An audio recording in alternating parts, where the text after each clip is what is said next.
What you're going to see in this video is a group of guys who came together for a research project. We had a lot of fun doing this. There was a celebration of people's diversity, of different genders, of different sexual backgrounds. There was a lot of camaraderie, a lot of fun was had. What you're going to see in this particular video is them talking about some of the themes, the main important themes that came out in the research that they collected for themselves, that they analyzed themselves. And I think you'll find it interesting, not only because of the problems that they're dealing with, but the way that they still come together and celebrate as a way to overcoming those problems. And I think that's what's going to be interesting for you. One of the things that's important about this particular group is how they're able to, in the face of so much adversity and struggle, really find a place for themselves in society. In the state of Karnataka, men who have sex with men are incredibly vulnerable to HIV infection. As a result, they've been the focus of a lot of public health programs. So we developed a research project with 3 different communities from 3 different regions in Karnataka state. And what we did is ask the community, what are your main concerns related to community health and HIV prevention? So they came up with their own goals, their own ideas of what is important to them, and talked about some of the difficulties and struggles they had in protecting themselves from HIV infection. From that research, we did qualitative interviews, we conducted surveys, and we looked at the sexual networks in 3 different regions, in Belgaum, Bellary, and Mysore. While we were doing this research, which took place over a 2-year period, one of the things that happened was there were some rulings in the court that have changed how homosexuality is accepted in Indian society. But what we found out from the research is that there's so many different layers of stigma and discrimination that people are encountering that people need to address those before the laws are actually going to have any kind of effect. So in the research, what we found was there was stigma at so many different levels. The most important one for many people was in the family, where family members either rejected them or treated people who are homosexual so negatively that they felt that they couldn't sort of reveal who they truly were. I've been involved in many community-based research projects before, and the most challenging part in doing community-based research is keeping people engaged in the whole process. And what's really incredible about the men from these 3 different areas is how they stayed engaged in the process for an entire 2 years. Very few people dropped out, which is really unusual. And I think what this really shows is when it comes to HIV prevention, that really these are the communities who have to lead that fight in preventing all the things that make people vulnerable to HIV infection, especially stigma, discrimination. The Jogappa ritual in parts of South India signifies a change, not only in identity but in gender as well. This symbol of acceptance, a tradition in the subaltern culture of South India that accepts the rights and freedom of people with diverse sexualities as part of a tradition followed since centuries, is a vivid expression of understanding society.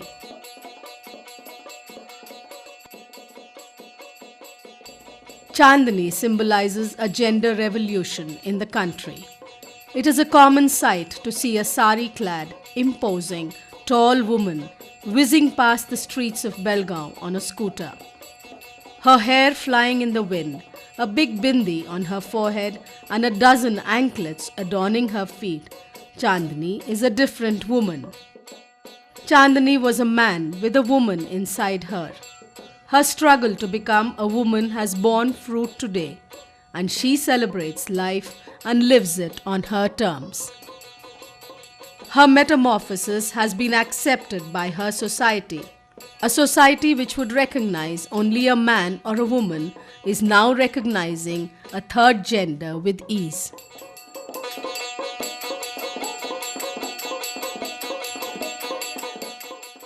The journey has not been easy for Chandni.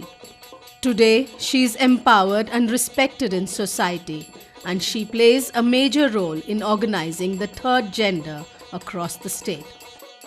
Her life presents a new dimension as Chandni plays the role of a husband, a male sex worker, and a community crusader. ನಾನು ಹುಟ್ಟುವಾಗ ಗಂಡಾಗಿ ಹುಟ್ಟಿದ್ದೀನಿ, ಆದರೆ ಇವಾಗ ನನಗೇನು ನಡಿಬೇಕಂತಂದರೆ ಹೆಣ್ಣಿನ ಥರ ಇರಬೇಕು ಅನ್ನೋದು ನನಗೆ ಭಾಳ ಇಷ್ಟ. ಆದರೆ ನಮ್ಮ ಮನೆಯವರು ನನಗೆ ತುಂಬ ಕಷ್ಟ ಕೊಡ್ತಾಯಿದ್ರು ಚಿಕ್ಕವರಿರುವಾಗ. ಆದರೆ ಇವಾಗೇನಿದೆ ನೋಡಿ, ಆ ಥರ ಏನಿಲ್ಲ. ಆದರೆ ನಾನು ತುಂಬ ಅನುಭವನೂ ಹೊಂದಿದ್ದೀನಿ. ಆಮೇಲೆ ಯಾವಾಗ ನಾನು ದೇವಸ್ಥಾನ ಅಂಥೇಳಿ ರೇಣುಕಾದೇವಿಗೆ ಅಂತೇಳಿ ಜೋಗಪ್ಪ ಅಂತ ಯಾವಾಗ ನಾನು ಬಿಟ್ಟಿದ್ದಾರೆ ಆವಾಗಿಂದ ಏನಷ್ಟು ನನಗೆ ತೊಂದರೆ ಇಲ್ಲ. ಒಂದು ಗಂಡಸಿದ್ದಾನೆ ಅಂತಂದ್ರೆ ಅವ್ನು ಸೀರೆ ಉಟ್ಕೊಂಡು ಅಡ್ಡಾಡೋಕ್ಕಾಗತ್ತಾ? ಆಗಲ್ಲ. ಆದರೆ ನಾವು ಇಷ್ಟೆಲ್ಲ ಮಾಡ್ತೀವಿ ನಮ್ಮ ಚಿಕ್ಕವರಿದ್ದಾಗಿಂದನೇ ಆಗದ್ದಿದು. ಯಾರು ಮಧ್ಯೆ ಬಂದು ಯಾರು ಸೀರೆ ಉಟ್ಕೊಂಡು ಅಡ್ಡಾಡಬೇಕು ಮಾಡಬೇಕು ನಮ್ಮದು ಹೆಣ್ಣಿನ ಥರ ಫೀಲಿಂಗ್ ಬರಬೇಕು ಅನ್ನೋದು ಅವ್ರ ಮನಸ್ಸಲ್ಲಿ ಬರೋಲ್ಲ. ಚಿಕ್ಕವರಿದ್ದಾಗಿಂದನೇ ಬರುತ್ತೆ. ಆದರೆ ಈ ಚಿಕ್ಕವರಿದ್ದಾಗಿಂದ ಬರುವಾಗ ನಾವು ಎಷ್ಟು ಅನುಭವ ಮೇಲ್ಗಡೆ ತೊಗೊಂಡು ಅದು ಬರಬೇಕಾಗುತ್ತೆ, ಅದು ನಮಗೆ ಗೊತ್ತಾಗುತ್ತೆ, ಬೇರೆದವ್ರಿಗೆ ಎಲ್ಲರಿಗೂ ಗೊತ್ತಾಗಲ್ಲ. ಆದರೆ ಯಾರು ಅಕ್ಕಪಕ್ಕವ್ರು ಇರ್ತಾರೆ ಅವ್ರ ಮನೇಲಿ ನಾವು ಹೋಗಬೇಕು ಬರಬೇಕಂತಂದರೆ ನೋಡಿ ಏನೋ ಈ ಥರ ಇದ್ದಾನೆ, ಹಿಜಡ ಇದ್ದಾನೆ, ಈ ಥರ ಇದ್ದಾನೆ, ಜೋಗಪ್ಪ ಇದ್ದಾನೆ, ಈ ಥರನೂ ಅಂತಾರಂತೆ. ನಾನು ಯಾರ ಮನೆಗೆ ಹೋಗೋಕ್ಕಾಗಲ್ಲ. ನಮಗೆ ಸುಮ್ಮನೆ ನಮ್ಮ ಮನೆಯಲ್ಲಿ ಕೂತ್ಕೋಬೇಕು, ಎಲ್ಲಿ ನಮ್ಮ MSN ನಮ್ಮ ಕಮ್ಯುನಿಟಿ ಇರುತ್ತೆ, ನಮ್ಮ ಕಮ್ಯುನಿಟಿ ಜೊತೆಗೆ ಮಾತಾಡಬೇಕು ಅಷ್ಟೇ. ಆದರೆ ಇವಾಗ ಆ ಥರ ಏನು ಪ್ರಾಬ್ಲಮ್ ಇಲ್ಲ. ಫಸ್ಟ್ ಮನೆಯಲ್ಲೇ ತಂದೆಯವರು ತಾಯಿಯವರು ಭಾಳ ಹೊಡಿತಾಯಿದ್ರು ಆ ಥರ ಮಾಡ್ತಾಯಿದ್ರು. ಇವಾಗ ಅವ್ರದ್ದು ಏನಿಲ್ಲ. ಅಂದರೆ ಯಾವಾಗಿಂದ ಇಲ್ಲ ಅಂತಂದರೆ ಯಾವಾಗ ನನಗೆ ಜೋಗಪ್ಪ ಅಂಥೇಳಿ ಮುತ್ತು ಕಟ್ಟಿದ್ದೇನು ಬಿಟ್ಟಿದ್ದಾರೆ ಆವಾಗಿಂದ ಅಷ್ಟೇನು ಪ್ರಾಬ್ಲಮ್ ಇಲ್ಲ. ಮತ್ತು ನಮ್ಮಂಥ ಜನ ಇದ್ದಿದ್ದು ಇವಾಗಿಂದ ಅಲ್ಲ, ದೇವ್ರ ಲೋಕ ಕಾಲದಾಗಿಂದ ಇದ್ದಿದ್ದಿದೆ, ಮಹಾಭಾರತದಿಂದ ಹಿಡ್ಕೊಂಡು ಬಂದಿದ್ದಿದೆ. ಏನು ಮಧ್ಯೆ ಯಾರಾದರೂ ಕೈ ಅಳಗಾಡಿಸಿ ಎಲ್ಲೇ ಹೋದರೂ ಬಂದರೂ ಆ ಥರ ಏನಾಗಿದ್ದಿಲ್ಲ. ಇವಾಗ ನಾವು ನೋಡಿ ಹೆಣ್ಣನೂ ಅಲ್ಲ ಗಂಡನೂ ಅಲ್ಲ, ಮಧ್ಯೆ ಇರೋರು. ಇವಾಗ ನೋಡಿ ನಾನು ಹೆದ್ರಲ್ಲ.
ಸೆಕ್ಸ್ ಮಾಡಿದ್ರೆ ನಂಗೆ ತೃಪ್ತಿ ಆಗ್ತಾಯಿತ್ತು.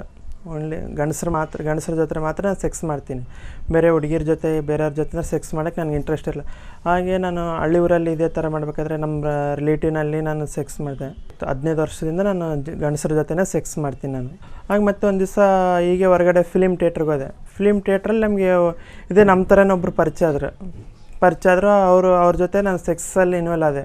ಸೆಕ್ಸಲ್ಲಿ ಇನ್ವಾಲ್ವ್ ಆಗಿಬಿಟ್ಟು ಅವರು ನನಗೆ ಬೇರೆ ಫ್ರೆಂಡ್ಸ್ ಜೊತೆ ಮೀಟ್ ಮಾಡಿಸಿದ್ರೆ ಅವ್ರು ಕರ್ಕೊಂಡೋಗಿ ಮೀಟ್ ಮಾಡಿಸಿದ್ರೆ ಆವಾಗ ನನಗೆ ಸೆಕ್ಸ್ ಮಾಡಿದ್ರೆ ನನಗೆ ಹಣ ಕೊಟ್ಟರು. ನನ್ನ ಮನೇಲಿ ಇನ್ನೂ ಓಪನ್ ಅಪ್ ಆಗಿರಲಿಲ್ಲ. ನಾನು ಒಂದು ಹುಡುಗನೇ ಅಂದ್ಕೊಂಡಿದ್ರು. ನಾನು ಮನೆಗೆ ಹೋದ್ರೂ ಹುಡುಗನ ಅಂದ್ಕೊಂಡಿದ್ರೆ. ಆದರೆ ನನಗೆ ಮನೇಲಿ ಇರೋಕ್ಕೆ ನನಗೆ ಇದೇನೇ ಇರ್ತಿರಲಿಲ್ಲ. ಹೊರಗಡೆ ಹೋಗ್ಬೇಕು, ನನ್ನ ಫ್ರೆಂಡ್ಸ್ ಜೊತೆ ಇದ್ದಾಗ ಮೀಟ್ ಆಗಬೇಕು, ನನಗೆ ಆ ಥರ ಆ್ಯಕ್ಷನ್ ಮಾಡಬೇಕು, ಹುಡುಗಿ ಥರ ಇರ್ತೀನಲ್ಲ, ನನಗೆ ಆ ಥರ ಭಾವನೆಗಳೆಲ್ಲ ಬಂದರೆ ನಮ್ಮ ಸಮುದಾಯ ಅವ್ರ ಜೊತೆ ಬಂದರೆ ಮಾತ್ರ ನನ್ನ ಮನೆಗೆ ಸಂತೋಷ ಇರ್ತಾಯಿತ್ತು. ಅಕ್ಕನ ಯಾರನ್ನೂ ಮದುವೆ ಆಗೋಲ್ಲ, ನಂದು ಈ ಥರ ಇದೆ ನೋಡಿರಿ, ನಾನೊಬ್ಬ ಜೋಗಪ್ಪ, ನಾನು ಒಂಥರ ಈ ಥರ ನನಗೆ ಇದಾಗೋದಿಲ್ಲ.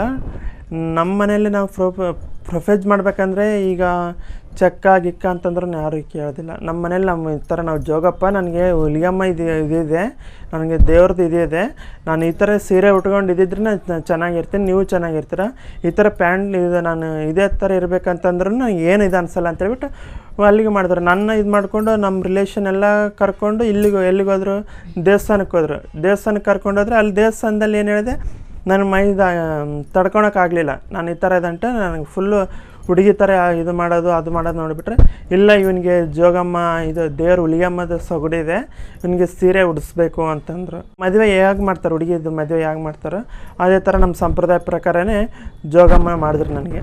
ಜೋಗಮ್ಮ ಮಾಡಿದ ಕೂಡಲೇ ನನಗೆ ಒಂದು ಇದಾಯಿತು. ನಾನು ಇದೆಲ್ಲ ಮೊನ್ನೆ ನನಗೆ ಇದೆಯಲ್ಲ, ನಾನು ಆಪ್ರೇಷನ್ ಆಗಬೇಕಂತ ನನ್ನ ಮೈಂಡಿಗೆ ಬಂತು. ಆಗ ಆಪ್ರೇಷನ್ ಆಗಬೇಕಂತ ಮೈಂಡಿಗೆ ಬಂತು.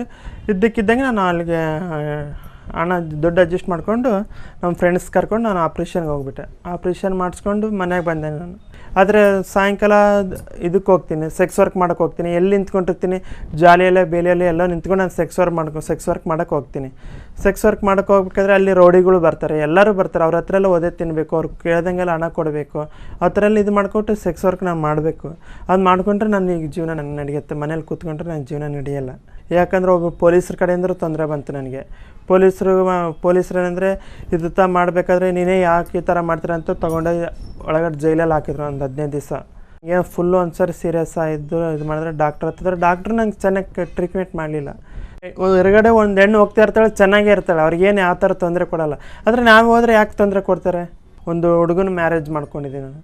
ಹುಡುಗನ ಮ್ಯಾರೇಜ್ ಮಾಡಿಕೊಂಡು ಅವ್ರ ಜೊತೆಲೇ ನಾನು ಜೀವನ ಮಾಡ್ತಾಯಿದ್ದೀನಿ. ನಾನು ಮ್ಯಾರೇಜ್ ಮಾಡ್ಕೊಂಡು ಒಂದು ಹುಡುಗಿ ಯಾವ ಥರ ಜೀವನ ಮಾಡ್ತಾಳೆ ಅವ್ರ ಥರನೇ ನಾನು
accept this condition. ಸಮಾಜ ತಗೊಂಡೋದ್ರೆ ಸಮಾಜ ಇದುವರೆಗೂ ಒಪ್ಪಲ್ಲ. ನಾವು ಸತ್ರೂ ನಮ್ಮ ಪೀಳಿ ಮುಂದೆ ಬೇರೆ MSM ಬಂದ್ರೂ ಒಪ್ಪಲ್ಲ ಸಮಾಜನ ನಾವು ಒಪ್ಪಿಸ್ಬೇಕು ಹೊರತು ಸಮಾಜ ನಮ್ಮನ್ನು ನೋಡಿ ಒಪ್ಪಲ್ಲ ಅವರು. ಅದಕ್ಕೂ ನಾವು ನಮ್ಮವರೆಲ್ಲ ಎಲ್ಲ ಆಂದೋಲನಗಳು ಮಾಡ್ತಿದ್ದಾರೆ. ನಾನು ಹೆಂಗೆ ಎದ್ದು ನಿಂತ್ಕೊಂಡಿನಿ ಅದೇ ಥರ ನಮ್ಮ ಎಲ್ಲ MSMಗಳು ಎದ್ದು ನಿಂತರೆ ತನ್ನಷ್ಟಿಗೆ ತಾನೇ ಸಮಾಜ ಒಪ್ಕೊಳ್ಳುತ್ತೆ. ಕಷ್ಟ ಅಂದರೆ ಒಂದು ಎಜುಕೇಷನಲ್ಲಿ ಒಂದು ಎಕ್ಸಾಮ್ ಬರೆಯೋಕ್ಕೆ ಹೋದರೆ ನನಗೆ ನನ್ನ ಸಾಟ್ಲ ಮೇಲೆ ಇತ್ತೆ. ಎಕ್ಸಾಮ್ ಬರೆಯೋಕ್ಕೆ ಹೋಗಂತಂದರೆ ನೀನು ನಮ್ಮ ಪ್ರಿನ್ಸಿಪಾಲ್ಸೇ ಸ್ವಲ್ಪ ಕಂಪ್ಲೇಂಟ್ ಮಾಡಿದರು, ನಿನಗೆ ಎಕ್ಸಾಮ್ ಬರೋಕ್ಕೆ ಕೊಡಲ್ಲ ಅಂತಂದು. ಯಾಕ್ರಿ ಅಂದೆ ನಾನು. ನನಗೆ ಗಂಡ್ಮಕ್ಳು ಥರನೇ ಹೆಸರು ಇದೆಯಲ್ಲ, ನನ್ನ ಗಂಡ್ಮಕ್ಳು ಥರನೇ ಇದ್ದಿತ್ತು ಇಲ್ಲ ಅಂತಂದರೆ, ಇಲ್ಲ ನೀನು ಹಾಕ್ಕೊಂಡಿರೋದು ವೇಷಕ್ಕೆ ನೋಡಿ ಬೇರೆ ಎಲ್ಲ ಡಿಸ್ಟರ್ಬ್ ಆಗ್ತಾರೆ, ಹೊರಗೆ ಹೋಗು ಅಂತಂದ್ರು. ಆದರೂ ನಾನು ಹೋಗಿಲ್ಲ. ನಾನು ಬರಿತೆ ಇದೇ ಡ್ರೆಸ್ ಮೇಲೆ ನಾನು ಬರಿತೀನಿ ಅಂತಂದೆ ನಾನು. ಅಷ್ಟಕ್ಕೂ ಅವರು ಸ್ವಲ್ಪ ಗಲಾಟೆ ಮಾಡಿದ್ರು. ಆಮೇಲೆ ಅವರು ಸುಧಾರ್ಕೊಂಬಿಟ್ರು. ಹೌದು, ನನ್ನ ದೇಹ ನನ್ನ ಹಕ್ಕು. ನಾನು 4 ಜನ ನೋಡಿ ನಾನು ಬದುಕ್ತಾ ಇಲ್ಲ. ನನ್ನ ನೋಡಿ 4 ಜನ ಬದುಕಬೇಕು ಅಂತ ನಾನು ಕೇಳ್ತಾನೂ ಇಲ್ಲ. ಅವರಷ್ಟಿಗೆ ಒಂದು ನೋಡಿ हिंदी में वाक्य है, ज़मीन और आसमान के बीच हवा, वैसे मर्द और औरत के बीच हिजड़ा. हिजड़ा भी जी सकता है, हिजड़े के आंग में भी खून है. जैसे कि एक मर्द के एक औरत के आंग में खून किसा रहता है, वैसा मेरे आंग में भी खून है. इसलिए मेरा देह मुझे हक. मैं जैसे भी जीना चाहता हूँ, मेरी ज़िंदगी मैं जीना चाहता हूँ.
ನಾನು ಲವ್ ಮಾಡಿ 1 ಇಯರು ನಾನು ಸೆಕ್ಸ್ ವರ್ಕೇ ಮಾಡಲಿಲ್ಲ. ಯಾಕಂದರೆ ನಾನು ಆಫೀಸಲ್ಲಿ ವರ್ಕ್ ಮಾಡ್ತಾಯಿದ್ದೆ, ನಂಗೆ ಸ್ಯಾಲ್ರಿ ಅಷ್ಟೇ ಸಾಕು, ನಾನು ಸೆಕ್ಸ್ ವರ್ಕ್ ಮಾಡಲ್ಲ ಅಂತ ಇದು ಮಾಡ್ತಿದ್ದೆ. ಆ ಒಂದು ಟೈಮಲ್ಲಿ ಅವ್ನು ನನಗೆ ಧೈರ್ಯ ತುಂಬಿದ್ದೇನು ಅಂತ ಹೇಳಿದ್ರೆ, ನೀನು ಸೆಕ್ಸ್ ವರ್ಕರ್ಸ್ ಅಂತ ಓಪನಾಗಿ ಹೇಳ್ಕೊತೀಯ, ಆ ಒಂದು ಹೇಳ್ಕೊಳ್ಳೋದ್ರಿಂದ ನೀನು ಸೆಕ್ಸ್ ವರ್ಕೇ ಮಾಡ್ದೇ ಓಪನಾಗಿ ಹೇಳ್ಕೊಂಡ್ರೆ ಅದು ತಪ್ಪು ಅನಿಸುತ್ತೆ. ಯಾಕೆಂದರೆ ನೀನು ಆ ಒಂದು ಪ್ರೊಫೆಷನಲ್ ಇದ್ಮೇಲೆ ನೀನು ಅದನ್ನ ಹೇಳ್ಕೊಬೇಕು ಅಂತ ನೀನು ಅದು ಸೆಕ್ಸ್ ವರ್ಕ್ ಮಾಡು. ಯಾಕೆಂದರೆ ಸೆಕ್ಸ್ ಇಸ್ ಕಾಮನ್, ಯಾರ ಜೊತೆ ಯಾರು ಬೇಕಾದ್ರೂ ಸೆಕ್ಸ್ ಮಾಡ್ಬೋದು. ಆದರೆ ಲವ್ ಮಾಡೋದು, ಪ್ರೀತಿ ಮಾಡೋದು ಇದು ಒಬ್ಬರ ಹತ್ರನೇ ಮಾಡೋಕ್ಕಾಗೋದು. ಆ ಒಂದು ವಿಷಯಕ್ಕೆ ಏನಂತ ಹೇಳಿದ್ರೆ, ನೀನು ಸೆಕ್ಸ್ ಮಾಡೋದ್ರಿಂದ ನನಗೇನು ಅನ್ಸಲ್ಲ, ನೀನು ಸೆಕ್ಸ್ ವರ್ಕ್ ಮಾಡು. ಆದರೆ ಏನಂತ ಹೇಳಿದ್ರೆ ಲವ್ ಮಾತ್ರ ಏನಂತ ಹೇಳಿದ್ರೆ ಲವ್ವಲ್ಲಿ ನೀವು ಬೇರೆ ಜೊತೆ ಶೇರ್ ಮಾಡ್ಕೊಳಕ್ಕಾಗಲ್ಲ. ನೀನು ನನ್ನನ್ನೇ ಹುಡ್ಕೊಂಬರ್ತೀಯ, ನನ್ನನ್ನೇ ಲವ್ ಮಾಡ್ತೀಯ ಅಂತ ಆ ಒಂದು ಇದು ಏನಂತ ಹೇಳಿದ್ರೆ, ಯಾಕೆಂದರೆ ನಾನು ಅದನ್ನ ಕಂಟಿನ್ಯೂ ಮಾಡಿದೆ. ಯಾಕೆಂದರೆ ನನಗೆ ಒಂದು ಜೀವನದ ಆಧಾರವಾಗಿದ್ದಿದ್ದೆ ಈ ಸೆಕ್ಸ್ ವರ್ಕು. ಆ ಒಂದು ಸೆಕ್ಸ್ ವರ್ಕ್ ನಾನು ಯಾಕೆ ಬಿಡಬಾರ್ದು ಅಂದ್ಬಿಟ್ಟು ನಾನು ಅದನ್ನ ಕಂಟಿನ್ಯೂ ಮಾಡಿದೆ. ಅದರಲ್ಲಿ ಅವ್ರಿಗೂ ಸಮ್ಮತ ಇದೆ, ಅವರು ಕೋಪ್ರೇಟ್ ಮಾಡ್ತಾರೆ. ಬಟ್ ಏನಂತ ಹೇಳಿದ್ರೆ ನಾವು ಒಂದೇನು ಅಂತ ಹೇಳಿದ್ರೆ ಅವ್ರು ಸೇರೋ ದಿನ ಮತ್ತು ಅವ್ರನ್ನ ನೋಡೋ ದಿನ ಆ ಒಂದು ಸೆಕ್ಸ್ ವರ್ಕ್ ಏನು ಮಾಡೋಕ್ಕಾಗಲ್ಲ. ಮತ್ತು ಜೊತೇಲಿ ಇರ್ತೀವಿ, ಜೊತೆಲೇ ಇದು ಮಾಡ್ತೀವಿ. ನನ್ನ ಕನಸು ಬಂದು ಏನು ಅಂತ ಹೇಳಿದ್ರೆ, ನಾನು ಮತ್ತು ನನ್ನ ಲವರ್ ನಾವು ಡಿಸೈಡ್ ಮಾಡಿ ಏನು ಅಂತ ಹೇಳಿದ್ರೆ, ನಾವು ಫಸ್ಟ್ ಲವರ್ ಆಗಬೇಕಾದ್ರೇ ನಾವು ಡಿಸೈಡ್ ಮಾಡಿದ್ದು ಒಂದು ಮಗುನ ಅಡಾಪ್ಟ್ ಮಾಡ್ಕೋಬೇಕು ಅಂತ. Mahesh in Belgaum is still looking for his soulmate. Many boyfriends and having sex with them does not fulfill his dream of being a complete person. Though he does not behave differently in front of his family, he is still looking forward to a male love in his life. आज CBO है, आज NGO हो रहे हैं, तो इसके द्वारा हम आज समाज को बता रहे हैं कि MSM क्या है, MSM की एक्टिविटीज़ क्या है, उसकी भावनाएं क्या है. देखेंगे प्रयत्न ऐसे चालू है, कब तक साथ देते हैं या फिर कब तक हमारा लड़ा चालू रहता है. लेकिन एक बात है कि ये लड़े में हम हैं, हमारे साथ और सब है. ये लड़ा ऐसे छोड़ना गलत है, क्योंकि आज हम इस लाइन पे है इतनी, लेकिन हमारे पीछे और भी MSM तैयार होते जा रहे हैं. क्योंकि आज मैं कोती हूँ, ऐसा नहीं है कि मैं आज 15-20 साल के बाद मैं इस लाइन में आया हूँ बोल के.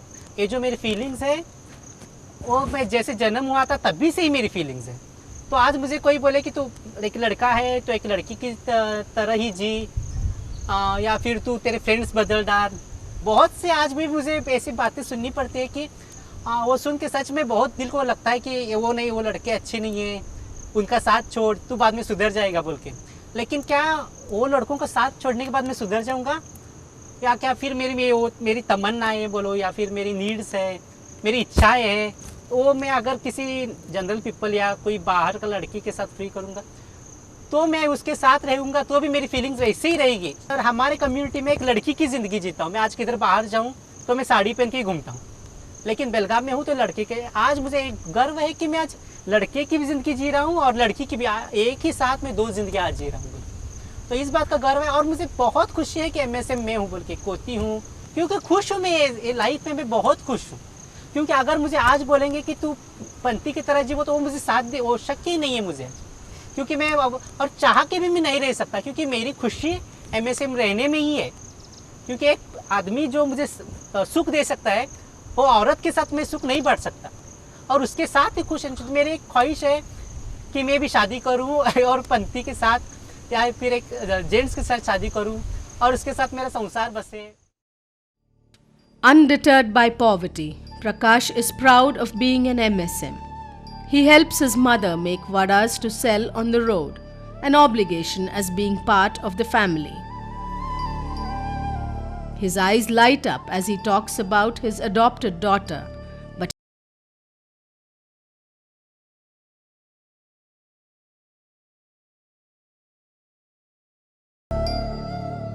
ನಾನು ಜೀವನದಲ್ಲಿ ಕಳ್ಕೊಂಡಿದ್ದು ಎಷ್ಟೋ ಆದರೆ ಪಡ್ಕೊಂಡಿದ್ದು ತುಂಬಾ ಪಡ್ಕೊಂಡಿದ್ದೀನಿ.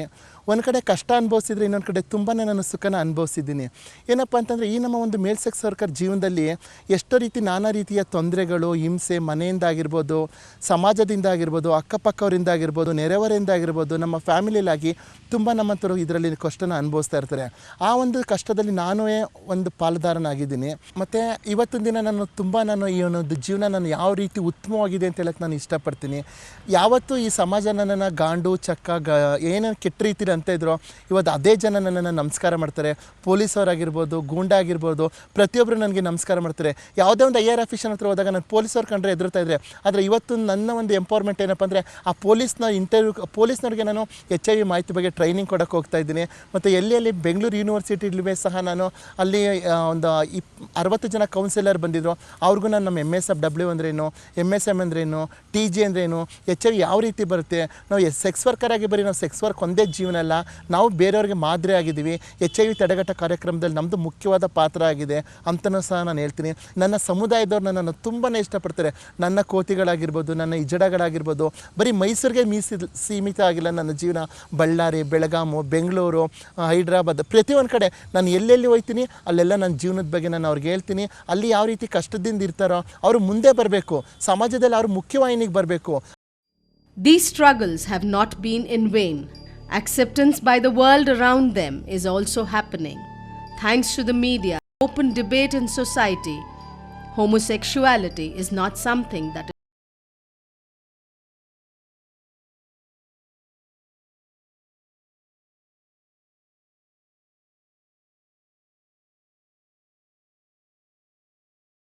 दिखाते हैं, वो गेज रहते हैं, ऐसे लगते हैं उनकी पार्टियाँ होती है, ऐसे होती है। तो घर में एक्चुअली मालूम रहता है पर वो मुंह से बोल नहीं पाते, क्योंकि अपना ही खून है तो वो बोल नहीं पाते।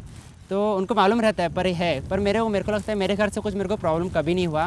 तो अगर हम भी ऐसे चले शर्ट पैंट पे ही तो क्या सोचते ये भी साड़ी वाली है, ये भी पैसा ही मांगेंगे। उनके दिमाग में बैठ गया कि ये सिर्फ पैसा ही मांगते हैं। पर उन्होंने अभी तक, जैसे कि अभी कोई पिक्चर में दिखाते हैं कि ये लोग भी ऐसे रहते हैं करके, कोई बैड दिखाता है तो उनके दिमाग में ये बैठ जाता है कि ये लोग ऐसे ही रहते हैं। और जब तक वो हमसे बात नहीं करेंगे, जब तक समाज हमसे बात नहीं करता तो उनको मालूम नहीं चलता कि ये लोग कैसे रहते हैं करके। तो मैं जो अपने ये लोग उनसे यही कहना चाहूँगा कि जब तक आप अपने आप को एक्सप्रेस नहीं करोगे दूसरों के साथ कि मैं ऐसा हूँ, बाबा मैं ऐसा हूँ और मेरे पास ये क्वालिटीज़ है, मैं ऐसे नहीं कि मैं चुपचाप पीछे बैठा रहता हूँ करके, तब तक जब तक हम बातचीत नहीं रखेंगे तब तक कुछ